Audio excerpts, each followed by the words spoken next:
갈라디아서 6장 1절부터 10절은 여러분들이 다 같이 통째로 한번 외우면 좋을 것 같아요. 아주 은혜로운 말씀들이 많이 있습니다. 자, 하나님 말씀 보겠습니다. 열왕기하 9장 17절부터 22절에 있는 말씀 봅니다. 구약성경 577페이지에 있습니다. 구약 577페이지에 있는 열왕기하 9장 17절부터 22절 말씀을 교독하도록 하겠습니다. 17절 먼저 읽어드리겠습니다. 이스라엘 망대에 파수꾼 하나가 서 있더니 예후의 무리가 오는 것을 보고 이르되 내가 한 무리를 보나이다 하니 요람이 이르되 한 사람을 말에 태워 보내어 맞이하여 평안하냐 묻게 하라 하는지라.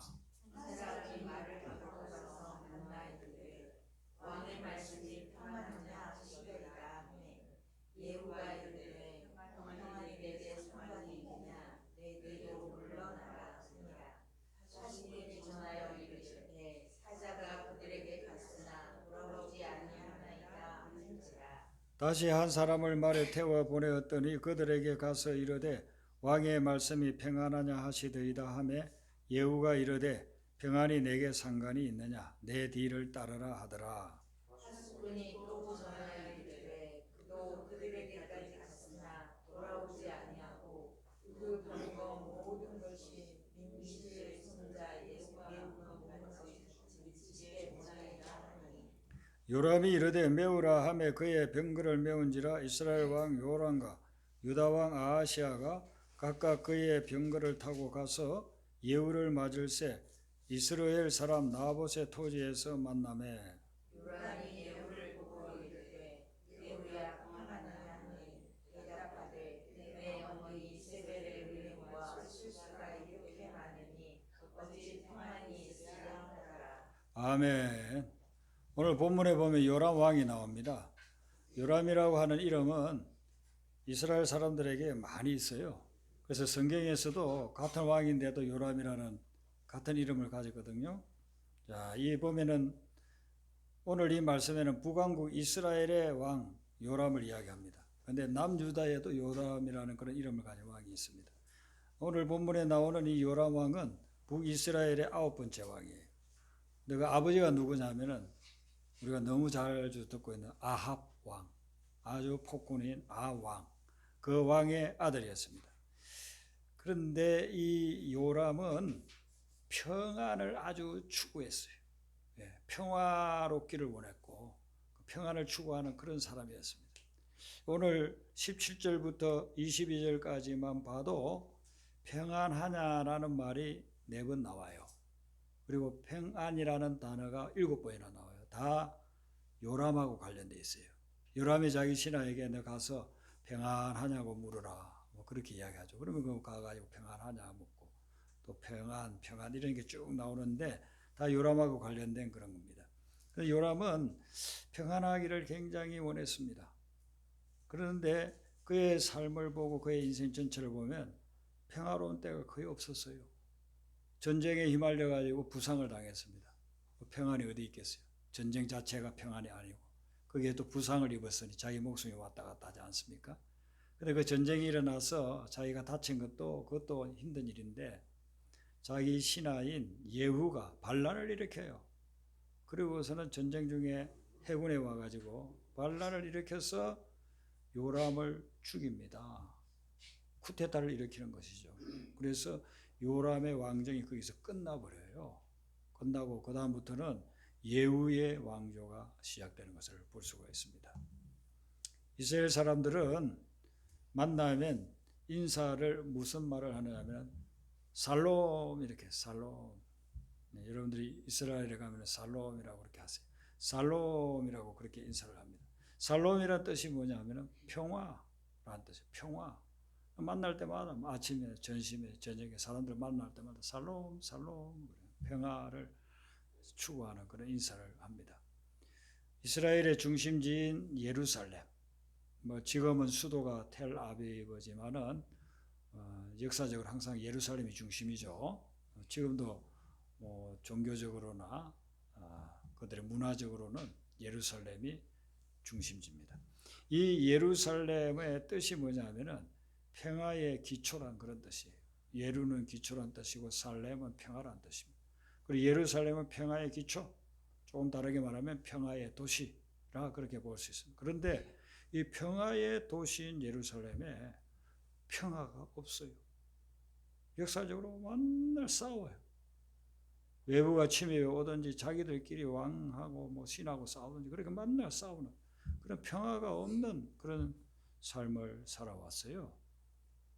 LA 미국에 뭐 안 가도 여러분들 LA 많이 듣고 있죠. LA가 로스앤젤레스인데 로스는 그건 도시란 뜻이고 엔젤레스는 엔젤스 천사란 뜻이에요. 천사의 도시. 미국 사람들 그래요. 로스앤젤레스에 천사가 없다 이거예요. 천사가 없다. 그냥 뭐 천사 자체를 우리가 못 보는 거니까 그러지만은 로스앤젤레스라고 이름은 지어놨지만 거기에 천사가 없듯이 예루살렘 평화의 도시라고 이름은 지어놨지만 평화가 없는 거죠.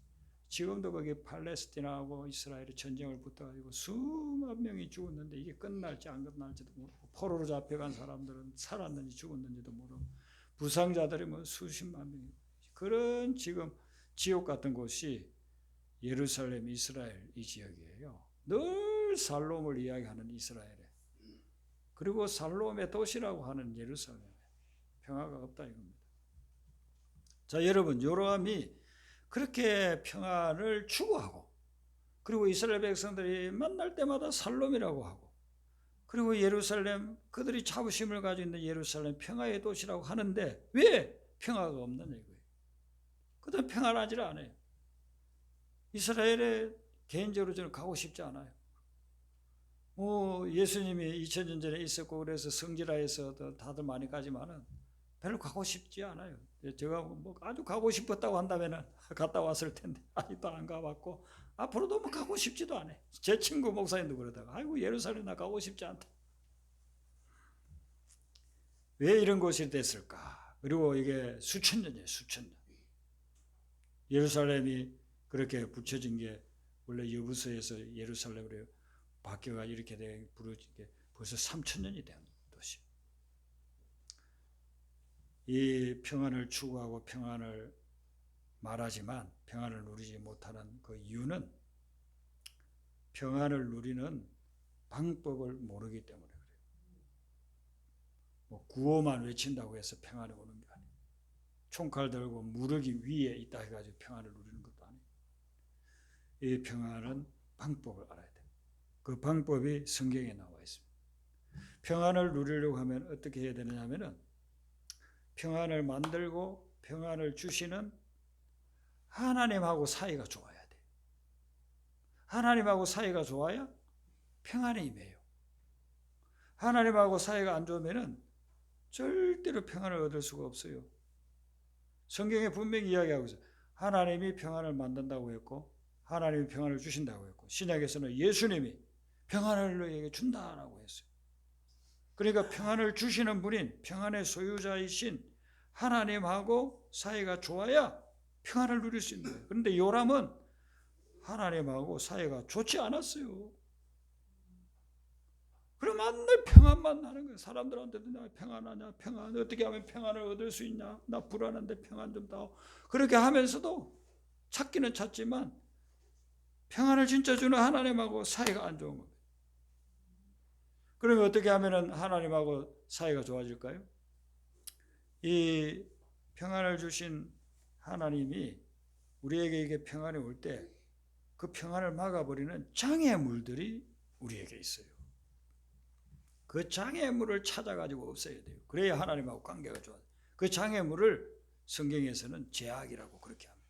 하나님과 범죄하게 되면 그게 하나님과 우리 사이의 장애물이 되어가지고 하나님이 하늘에서 주는 그 기쁨, 평안, 축복 이런 걸 다 차단시켜버린다.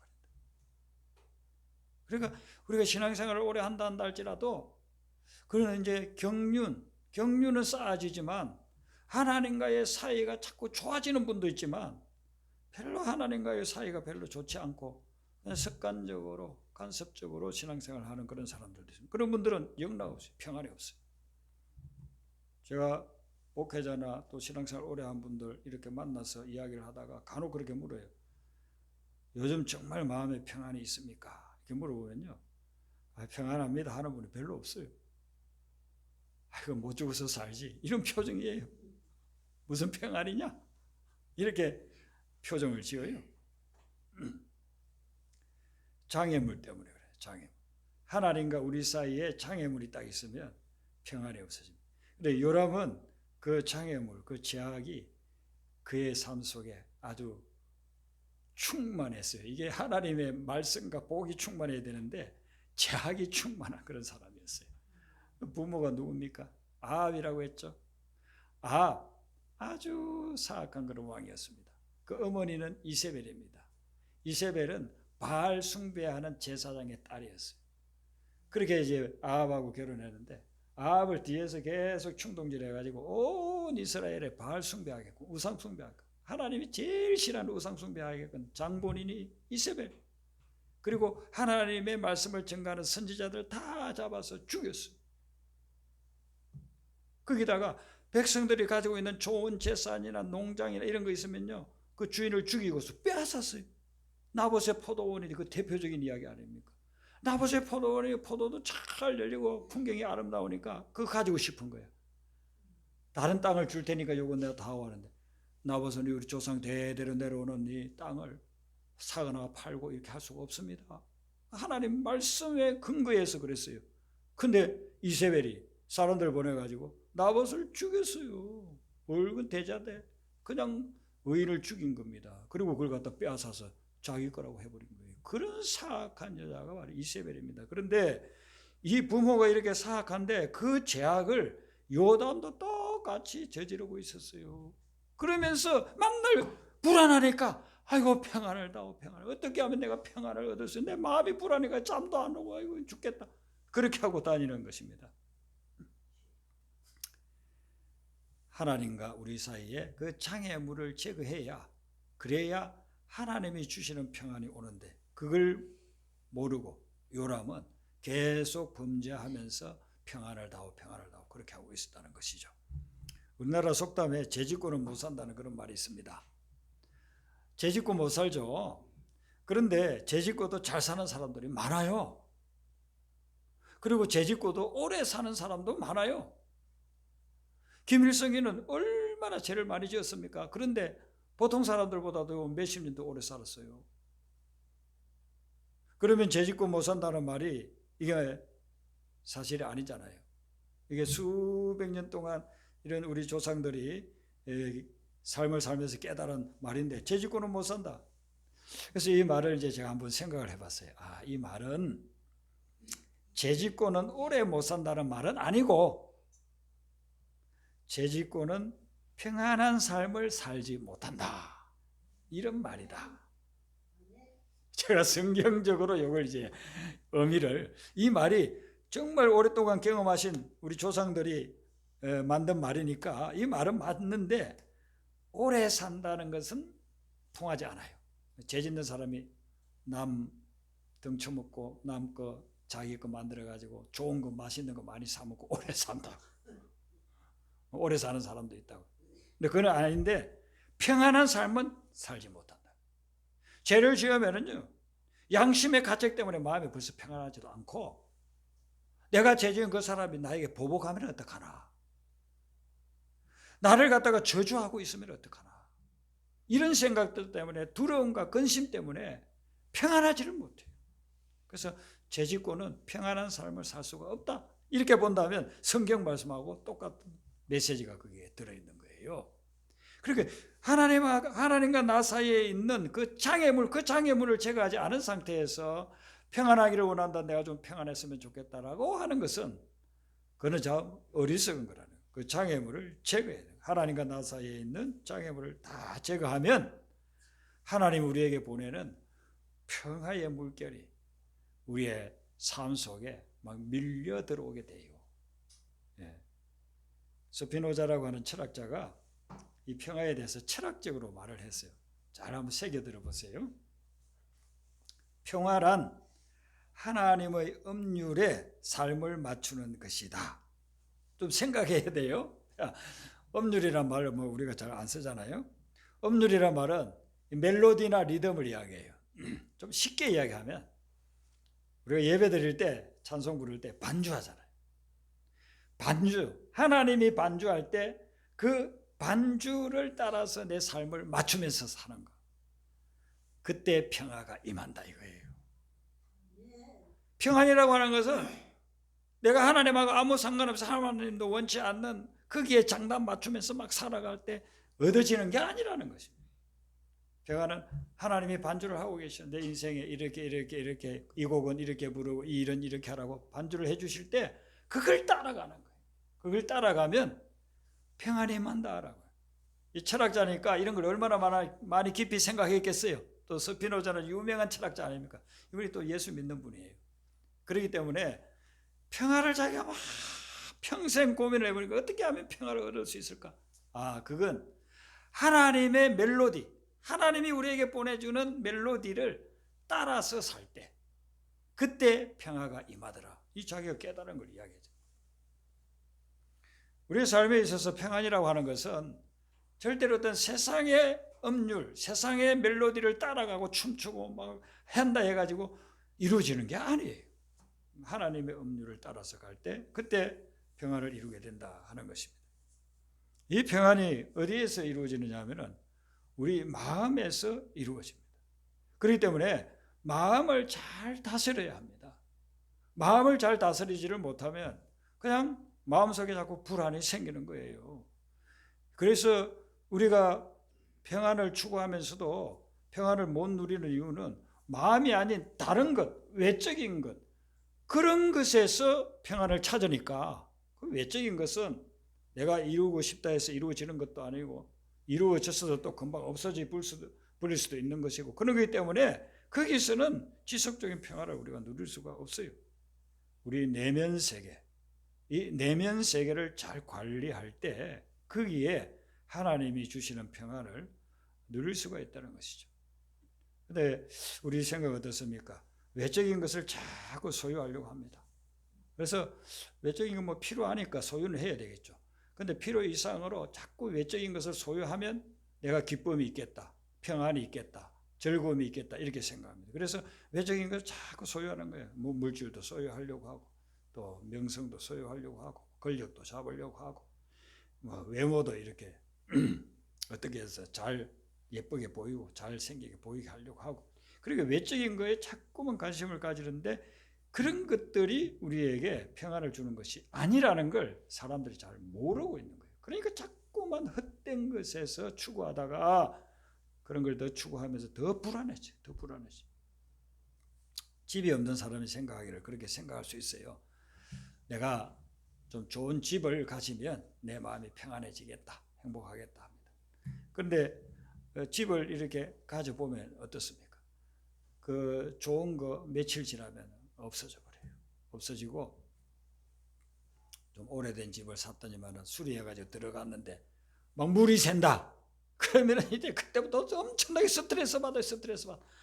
대출을 받아가지고 또 힘들게 샀다. 그런데 이게 요즘처럼 막 이자가 또 막 오르니까 그것 때문에 또 스트레스 받아 잠도 못 자.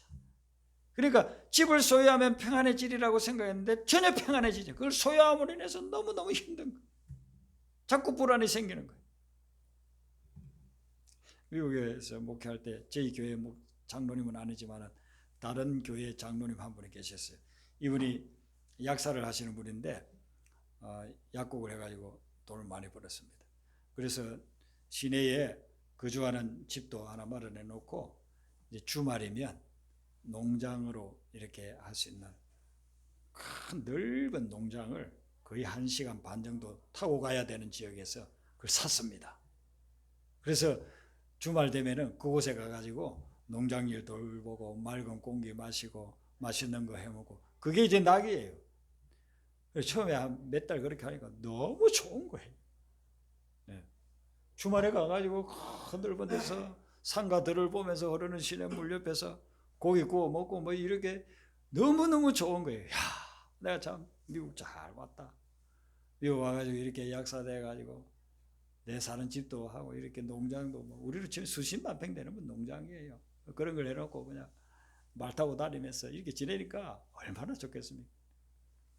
이제 한 100개월 지나고 나니까 실정이 나는 겁니다. 주말마다 1시간 반씩 차 타고 가려니까 그걸 왔다 갔다 하려니까 피곤해 죽겠는 거예요. 그래가지고 이제 그걸 가지고 그래도 그걸 뭐 매가 갈 수는 없고 그게 뭐 가치가 어마어마하게 나가니까 우리로 치면 몇십억을 나가니까. 그런데 팔려고 나중에 이제 결국은 내놨는데 사는 사람이죠. 사는 사람이. 지금 집에서 먹고 살기도 바쁜데 무슨 매주말마다 그는 또 돌보지 않으면은 완전 항무지처럼 돼버리기 때문에 매주 가서 돌봐야 돼요. 그러다가 결국은 종교기관에 그걸 기부를 했어요. 기부를 함으로 끝났어요. 그 장로님을 제가 만났는데 다시는 자네 안 그런데 그런 거 안 할 거래. 이렇게 한 번씩 여행 가보면 넓은 초원에 농장을 해놓고 거기 짐승들도 있고 목가적이고 한상적이고 여기가 천국이겠다. 여행 갈 때는 그렇게 보이지만 그거 내 소유를 해가지고 불과 몇 개월 평생 추구해서 그거 사놓고서는 몇 개월도 안 돼가지고 두 손 두 발 다 떨어버리더라는 겁니다. 우리가 어떤 것을 소유해가지고 거기에서 행복이 오고 평안이 온다는 것, 그건 아주 착각이라는 걸 생각해야 돼요. 소유하는 것에서는 절대로 거기에서 평안이 오지를 않는다는 것입니다. 그래서 우리가 평안을 얻으려고 하면 어떻게 해야 되느냐면요, 자기 기준과 자기 기분을 잘 다스려야 돼요. 나름대로 여러분들이 삶을 살아오면서 기준이 있어요. 이 정도 해야 되고 저 정도 해야 되고. 뭐 보통 사람들의 그 삶을 보면은 청년이면은 그 나이에 결혼해야 되고 기준이에요. 그리고 좋은 직장, 사람들이 이렇게 인정해 줄 만한 좋은 직장 가져야 돼요. 그것도 기준이에요.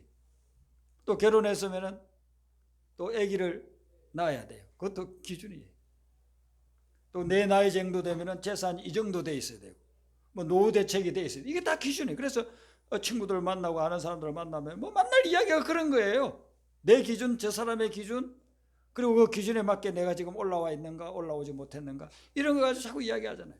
그럼 막 힘들고 어려울 때는 아이고 친구들 만나가지고 좀 스트레스 풀어야 되겠다 해서 친구들 만나서 맛있는 거 사 먹고 카페 가서 대화를 나누는데 막상 집으로 돌아올 때는 차 속에서 더 스트레스가 돼요.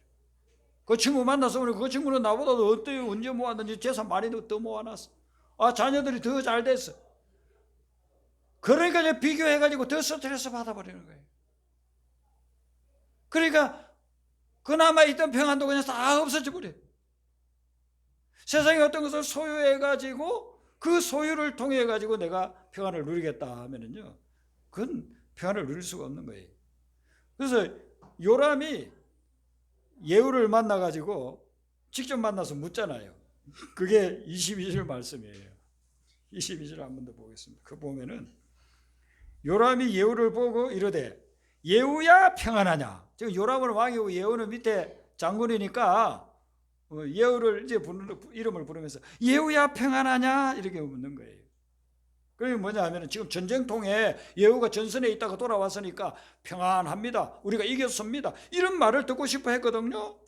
그런데 예후가 뭐라고 이야기하냐면 내 어머니 이세벨의 음행과 술수가 이렇게 많으니 어찌 평안이 있으라. 무슨 평안은 평안이냐? 내 어머니 아버지가 한 짓이 있고 네가 한 짓이 있지 않느냐? 그래서 무슨 평안을 원하냐? 여러분, 이는 완전 하극상이죠. 지금 부하가 왕에게 할 말이 아니에요. 야, 예후야 평안하냐? 전쟁이 어떻게 잘 돼가지고 우리가 이겼느냐? 이렇게 이제 기대하고서 뭐 좋은 소식 듣기를 바라고서 딱 묻는데 예후가 야, 평안은 무슨 나올 평안이냐? 평안을 왜 기대하냐? 그렇게 이야기를 해요.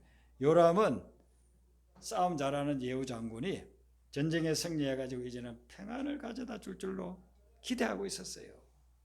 그런데 예후는 평안이 없다. 너희 가문에 이제는 멸망만 남아있다. 이렇게 이야기를 하고 있는 것이죠. 우리가 이 세상을 살아가면서 어떤 기준을, 세상적인 기준에 계속 맞추고 있으면 절대로 평안을 얻지 못합니다. 늘 불안이 닥쳐오게 됩니다. 제가 아는 어떤 목사님이 계신데 그분이 6살에 아버지 어머니를 잃었어요. 부모님을 잃었어요. 전쟁통에. 부모님 잃고 그리고 할아버지 할머니 밑에서 자랐는데 할아버지도 얼마 안 가가지고서 돌아가셨습니다. 그리고 형제자매는 아무도 없어요. 자기 혼자예요. 그 할머니 밑에서 자라고 할머니 치맛자락 붙잡고 매주마다 교회를 갔습니다. 그러면서 목사님 말씀을 듣고 이렇게 성장했습니다. 그런데 부모 없이 고아로 자랐는데도 불구하고 참 잘 자랐어요. 성장해서 공부도 열심히 해서 공부도 잘하고 인류대학을 나오고 공대를 나와가지고 직장도 뭐 좋은 직장 얻고 그렇게 했습니다. 그러다가 이분이 이제 은혜를 더 받아가지고 미국 유학 가가지고 신학을 공부해서 그리고 목사님이 됐어요. 그래서 이제 목회자들 모임에서 이분이 그런 이야기를 하고 책도 여러 번 이분이 써내고 그랬습니다. 그래서 사람들이 이제 이렇게 개인적인 이야기를 하다 보면은 목사님들 묻잖아요. 최 목사님 행복하세요? 물어보면 사람들 기대는 뭐 그냥 겨우 살고 있습니다. 이런 식으로 기대를 하고 이제 묻는 건데 왜냐하면은 그 최 목사님은 객관적으로 볼 때 행복할 만한 기준들이 별로 없어요. 6살 때 아버지 돌아가시고 어머니 돌아가시고 그 다음에 할아버지 자기를 끝으로 사랑해 주던 할아버지 돌아가시고 형제자매 무슨 절기 때 뭐 명절 때 만날 형제자매도 없어요. 그래 이분은 뭐 행복하다고 할 게 없는 거예요. 그런데 누가 그렇게 질문하면 이분은 항상 저는 행복합니다 이렇게 대답을 하는 거예요. 그러니까 그런 대화를 자주 나누던 분이 한 번은 물었어요. 어떻게 행복하다고 그렇게 합니까? 행복한 이유가 뭡니까? 라고 물었더니만은 그분은 자기가 어릴 때 교회를 다니면서 목사님께 들었던 그 설교 중에 아주 머릿속에 딱 남는 설교가 있다.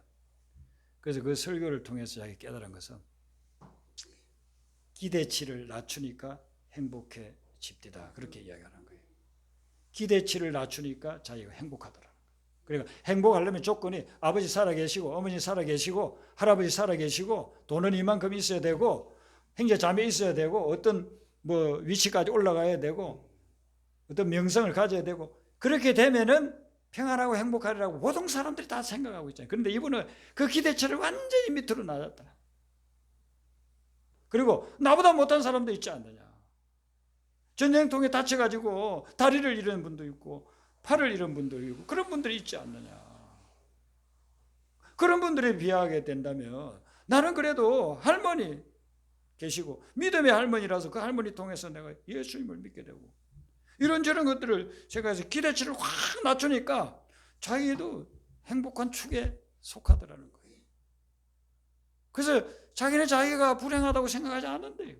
나중에 그분이 이제 사모님이 또 불치병에 걸렸다니까요. 그때도 이분은 누가 요즘 어떻습니까? 하면 행복합니다. 왜냐하면 어떤 사람은 결혼도 못하고 혼자 살다 가신 분도 있고 또 사모가 또 더 일찍 돌아가신 분도 있는데 그 기대치를 쫙 낮추니까 자기는 행복하다는 거예요. 이제 그 성도님들이 그 사모님을 위해서 기도 많이 해서 그 사모님은 약사였어요. 근데 이제 정말 그 성도님들이 또 기도를 들어주셔가지고 완치됐어요. 나중에 완치되고. 완치되든 안 되든 그걸 떠나가지고 그분은 삶에 있어서 자기의 어떤 세상적인 기대치를 내려놓고 기대치를 다 낮추니까 행복하더래. 여러분들은 다 기대치를 낮추고 계시죠? 그래서 행복하게 보입니다. 네. 우리 마음속에 그런 하나님이 주시는 마음을 가지고 하나님의 기대치를 가지고서 살면 우리는 늘 행복을 누릴 수가 있습니다. 네. 그리고 우리 마음에 그런 하나님이 주시는 기대치를 가지고 여유를 가지게 되면 사람을 대할 때도 사람들을 이해하게 되고 그 사람들에게 배려하게 되고 그러니까 사람 사이에서도 평안을 누리게 되는 거예요. 그 테레사 수녀가 참 어려운 사람들을 많이 만난 사람이잖아요.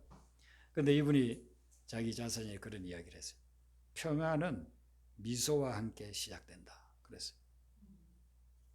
평안이 언제 어떻게 시작되냐? 미소와 함께 시작이 된다는 거예요. 이 미소라고 하는 것은 뭡니까? 아주 따뜻하게 웃어주는 거잖아요. 그게 미소잖아요. 그런데 우리가 마음에 여유가 없으면, 사람들을 이해하고 배려하는 그런 마음이 없으면 미소가 안 나와요. 여유가 없고 배려하지 않아도 뭐 웃음이 나올 수 있는데 그 웃음은 쓴 웃음이나 비웃음으로 나와요. 그런데 마음에 여유가 있고 사람들을 이해하고 배려하는 마음을 가지게 되면 그게 따뜻한 미소가 나오게 돼요. 그래서 그렇게 사람들을 대하게 될 때 거기에서 평안이 오게 된다 하는 것입니다.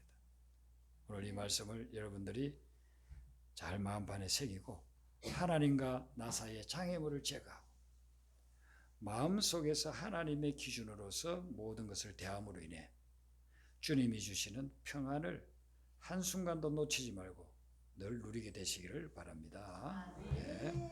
우리 아까 불렀던 찬송 복음성가 70장입니다.